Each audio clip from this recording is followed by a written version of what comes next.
Oke, baik. Selamat pagi untuk kita semua. Selamat pagi, Bu. Selamat pagi, Bu. Apa kabar hari Selamat ini? pagi, Bu. Kabar baik, Bu. Kabar baik, Ibu. Baiklah, kalau begitu sebelum kita memulai kegiatan kita pada hari ini, Ibu minta satu orang bisa membawa kita dalam doa. Saya, Ibu. Ya, silahkan. Baik, Ibu Guru dan teman-teman semua, sebelum kita memulai kegiatan kita, izinkan saya membawakan doa ini menurut ajaran saya agama Katolik. Dalam nama Bapa, Bapa di dalam surga, puji dan syukur kami aturkan kepadamu atas berkat dan rahmat-Mu sehingga Engkau masih membimbing dan memberkati kami hingga pada saat ini. Ya Bapa, tetap lindungilah kami selama kegiatan ini, agar apa yang diberikan Ibu Guru dapat kami pahami dan dapat kami terapkan dalam kehidupan. Semua ini kami sampaikan kepadamu dengan perantaraan Kristus Tuhan kami. Dalam nama Bapa, Putra dan Roh Kudus. Oke, baik. Terima kasih, Nak, yang sudah memimpin kita dalam doa. Selanjutnya Ibu mau tanya dulu, apakah di sini ada yang sudah mengenal Ibu? Belum, Ibu. Oke, baik. Yang lain? Belum, Ibu. Nah, baik. Kalau begitu Ibu akan memperkenalkan diri terlebih dahulu. Nama lengkap Ibu Maria Rosalinda Daro. Anak-anak bisa memanggil Ibu dengan nama Ibu Linda. Sudah? Ya, Ibu. Oke, baik. Selanjutnya sebelum Ibu menyampaikan materi, Ibu akan membawakan sebuah permainan. Jadi permainannya ini bernama Bos Berkata. Jadi nanti Ibu berikan contoh dulu. Contohnya begini. Kalau Ibu bilang Bos berkata, pegang telinga. Jadi pegang telinga. Tapi kalau Ibu bilang pegang telinga, jadi jangan pegang telinga. Intinya di sini, kalau Ibu bilang Bos berkata, itu baru kalian lakukan. Tapi kalau Ibu tidak bilang Bos berkata atau langsung bilang pegang telinga begitu, kalian jangan lakukan. Sudah mengerti? Sudah, Ibu. Baik, kita mulai ya. Siap-siap.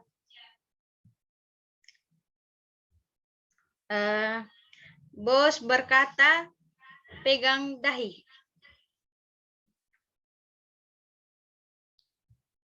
Ayo.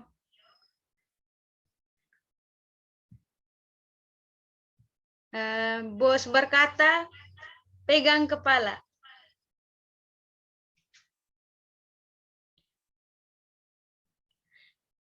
Bos berkata, pegang pipi.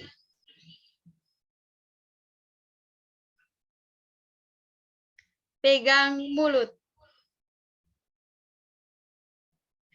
Oh, berarti di sini kita sudah tahu ada anak Elmi.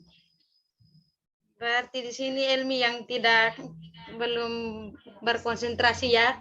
Ibu harap kita semua bisa berkonsentrasi untuk ini dapat mengikuti materi yang akan diberikan. Oh ya. Sepertinya semuanya sudah kelihatan semangat untuk menerima materi yang akan Ibu berikan. Berikut Ibu akan menyampaikan ini kegiatan bimbingan kita pada hari ini. Sebelumnya Ibu tanya dulu, ada yang sudah tahu tentang bimbingan klasikal kita hari ini?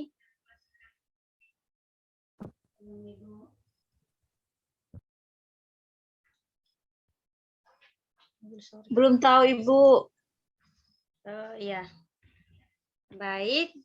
Kita semua belum tahu. Jadi bimbingan klasikal kita pada hari ini bertujuan untuk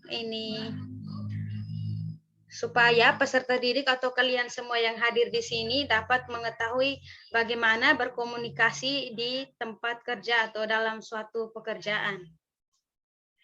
Sudah mengerti?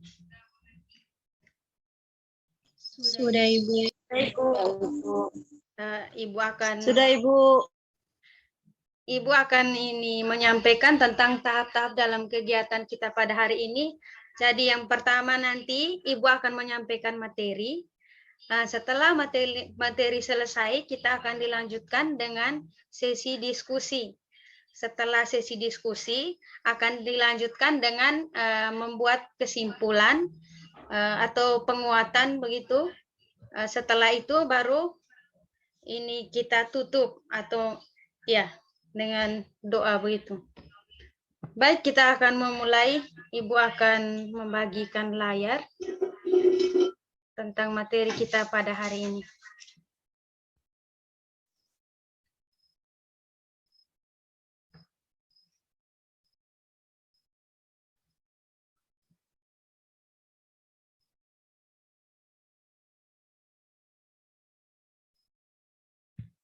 Ya, jadi materi kita pada hari ini itu Ibu akan menyampaikan tentang bagaimana cara berkomunikasi dengan orang lain dalam suatu bidang pekerjaan.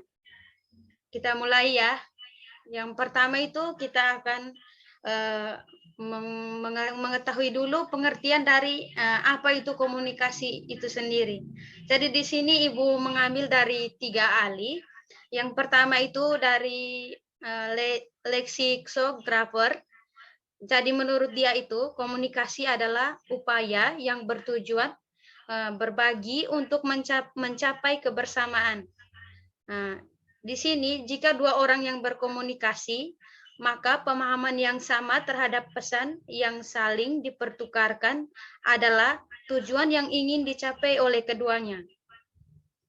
Nah, yang kedua dari Webster New Collegiate Dictionary atau dalam kamus edisi tahun 1977, dia menjelaskan bahwa komunikasi itu suatu proses pertukaran informasi di antara individu melalui sistem lambang, tanda, atau tingkah laku. Itu semacam isyarat begitu.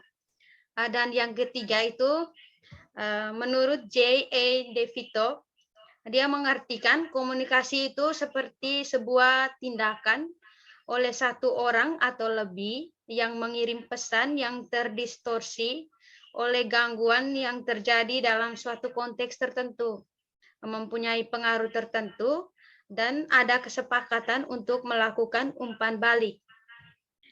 Nah, di sini Ibu ini akan berikan kesimpulan dari ketiga ini. Jadi, komunikasi itu adalah proses penyampaian informasi, gagasan, emosi, keahlian melalui penggunaan simbol-simbol seperti kata-kata, gambar-gambar, angka-angka, dan lain-lain. Nah, kita masuk yang berikutnya tentang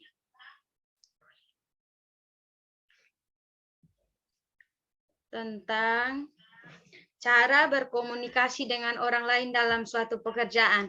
Nah, ini inti dari materi hari ini. Jadi, caranya itu tuh yang pertama untuk ini bisa berkomunikasi dengan orang lain dalam pekerjaan itu kita harus menjadi pendengar yang baik. Dengan mendengar yang baik, maka kamu akan lebih paham maksud dari lawan bicaramu, sehingga kamu dapat memberikan respon yang sesuai dengan keinginan mereka atau bisa nyambung begitu. Yang kedua itu kita harus memahami ini gaya-gaya dari ini lawan bicara kita atau gaya komunikasi yang lawan bicara kita tunjukkan. Gaya itu tuh terdiri atas 4. Yang pertama itu pasif, yang kedua itu agresif, yang ketiga itu gabungan pasif dan agresif, dan yang keempat itu asertif. Nah, setelah itu ini sampaikan pesan dengan jelas. Dengan hal tersebut dapat membuat pesan yang disampaikan dapat diterima dengan baik oleh rekan kerjamu sehingga dia bisa membalasnya itu secara nyambung. Yang ini terakhir, kita juga bisa memikirkan terlebih dahulu hal yang ingin kita sampaikan, sehingga ketika kita memberikan informasi itu benar-benar atau tidak bertele-tele begitu. Nah, selanjutnya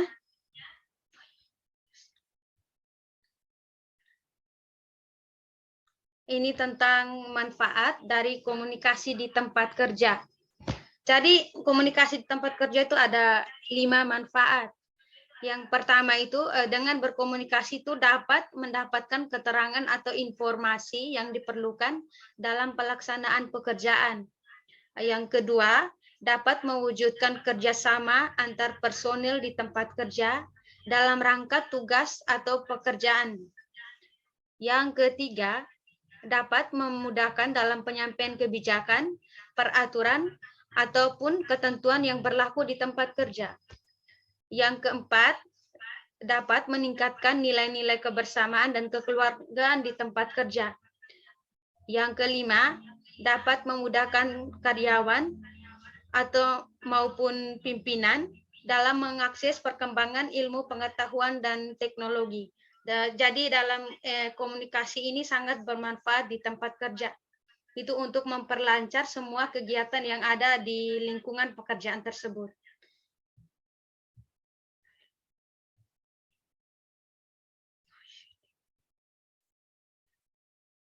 Mungkin itu saja materi yang bisa Ibu sampaikan pada hari ini.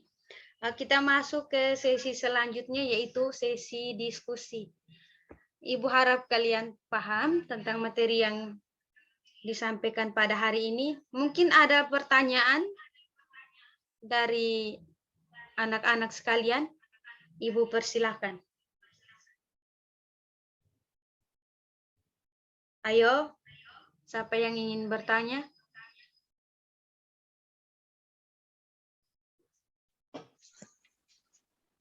Saya, Bu. Ya, anak Yunisa. Silakan, maaf.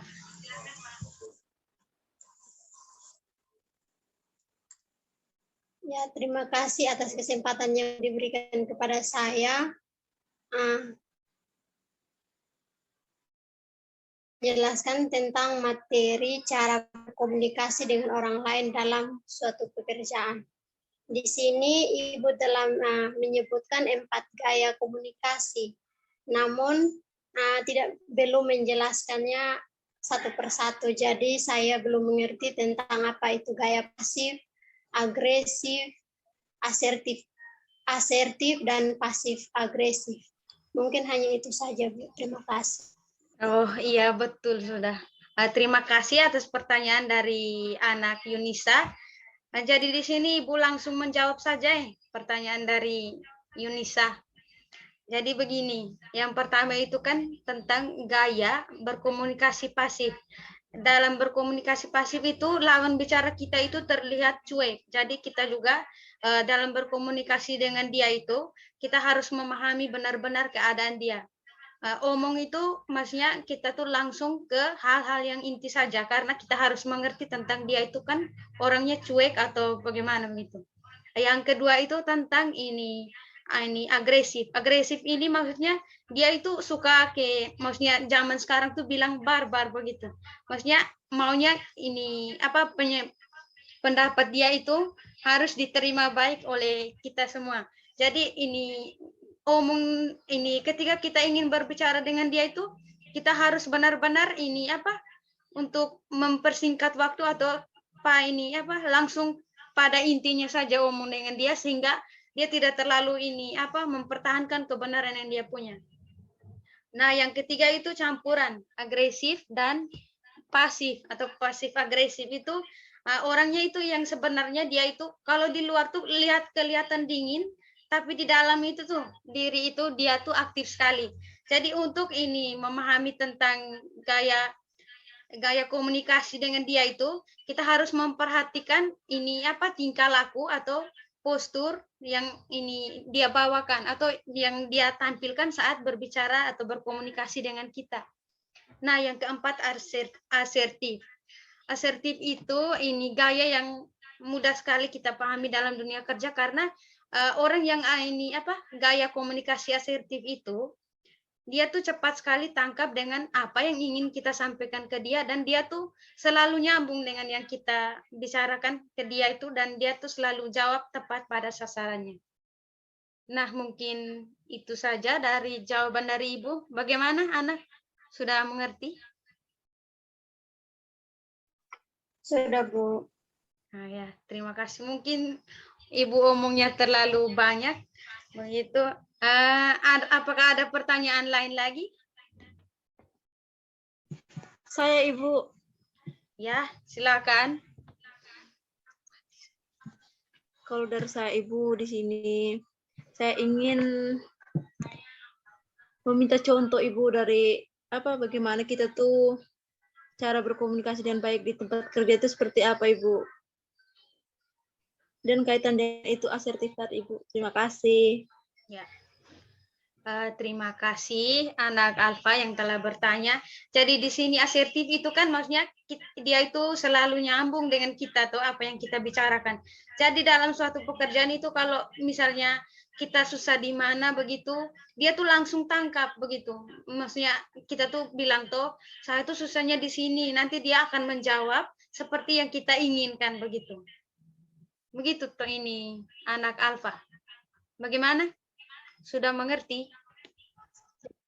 Ya, Ibu. Sudah, Ibu. Makasih. Ya, terima kasih juga. Mungkin ada yang ingin memberikan masukan begitu? Ibu mau dengar atau ada pengalaman atau apa begitu?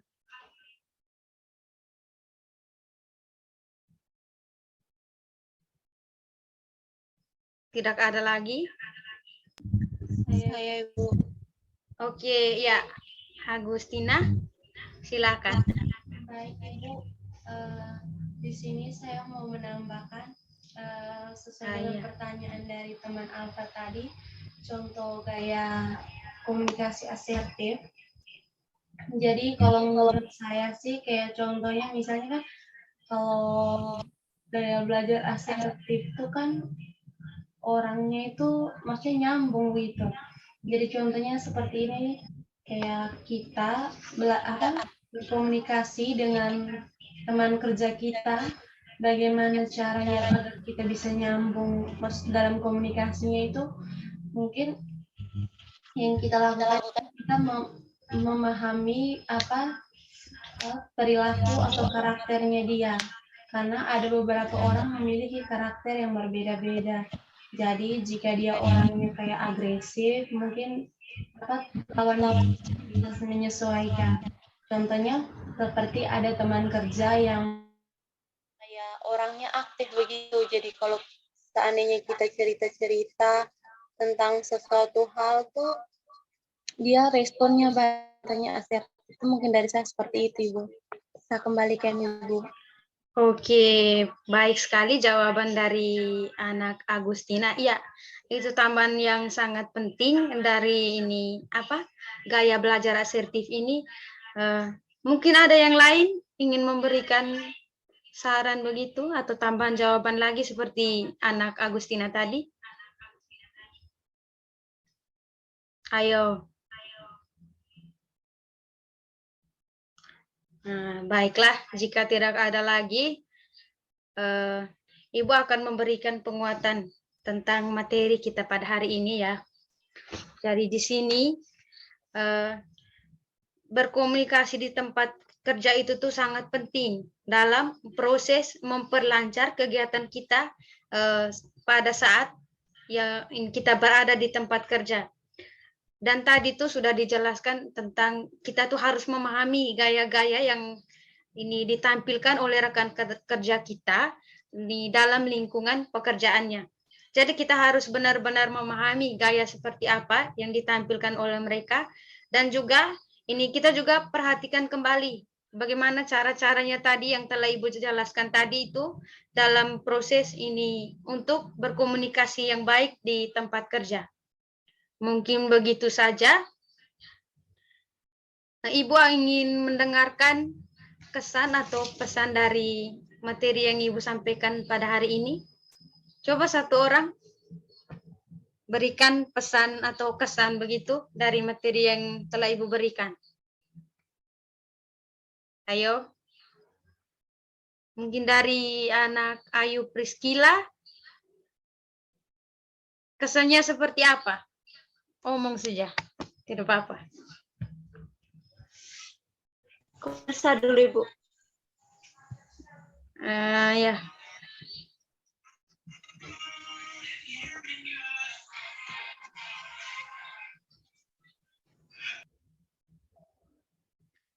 Ibu saya, Ibu. Oh iya, maaf. Ini anak Alfa tadi jaringan tidak baik sehingga Ibu tidak lihat siapa yang ngomong. Ya, silakan anak Mungkin Alfa. Ibu terlalu cantik, mungkin jaringan langsung lihat, Ibu. Sudah, lanjut. Kalau dari saya, kesan dan pesan Ibu, kalau pesan saya dalam mengikuti bimbingan tadi, apalagi materinya tadi tentang pekerjaan. Dimana itu sangat penting untuk, mungkin kalau habis tamat SMA, mungkin saya tidak lanjut kuliah, mungkin langsung diterjun di dunia kerja, perkantoran, atau begitu. Kalau dari saya, Ibu, saya sangat berterima kasih kepada Ibu karena telah memberikan materi pada hari ini. Dan saya berharap mungkin nanti Ibu bisa melakukan bimbingan lagi dan melakukan janji dan kami untuk melakukan bimbingan. Apalagi dengan materi yang berbeda lagi. Kalau dari saya begitu, Ibu, terima kasih. Anak. Dan Ibu jangan lupa, Ibu tetap cantik, Ibu. Terima kasih. Ya, siap. Nanti Ibu, ke depannya Ibu akan memberikan materi yang lebih menarik lagi sehingga dalam nanti ketika kalian memasuki dunia kerja itu seperti apa, kalian akan selalu memahami tentang dunia kerja itu. Nah, tidak terasa waktu kita sudah hampir habis. Ibu minta salah satu dari kalian untuk pimpin kita dalam doa sebelum mengakhiri pertemuan kita pada hari ini. Ayo. Saya, Ibu. Ya, silakan. Anak Alfa yang sangat aktif. Ibu dan teman-teman, sebelum kita mengakhiri pertemuan kita pada hari ini, izinkanlah saya membawa kita dalam doa, dan izinkanlah saya membawa doa ini secara ajaran Katolik. Bapa, Putra, dan Roh Kudus. Amin. Ya Allah, Bapa dalam surga, puji dan syukur hamba aturkan kehadirat-Mu atas segala cinta dan anugerah-Mu, sehingga kegiatan kami berjalan dengan lancar. Semoga apa yang kami dapatkan hari ini dapat berguna bagi masa depan kami dan dunia kerja kami nanti. Doa dan permohonan ini ya Tuhan, sampaikan ke dalam tangan-Mu lewat perantara Kristus Tuhan kami. Bapa, Putra, dan Roh Kudus. Amin. Sudah, Ibu. Terima kasih anak Alfa. Jadi sekian ya. Terima kasih banyak telah mengikuti kegiatan kita pada hari ini. Selamat pagi. Selamat pagi, Ibu. Terima kasih, Ibu. Iya, jangan lupa sampai tersenyum bertemu terus, lagi. Ibu. Terima kasih. Dah semua. Ya, Ibu, dah. Sarangnya, Ibu. Ini udah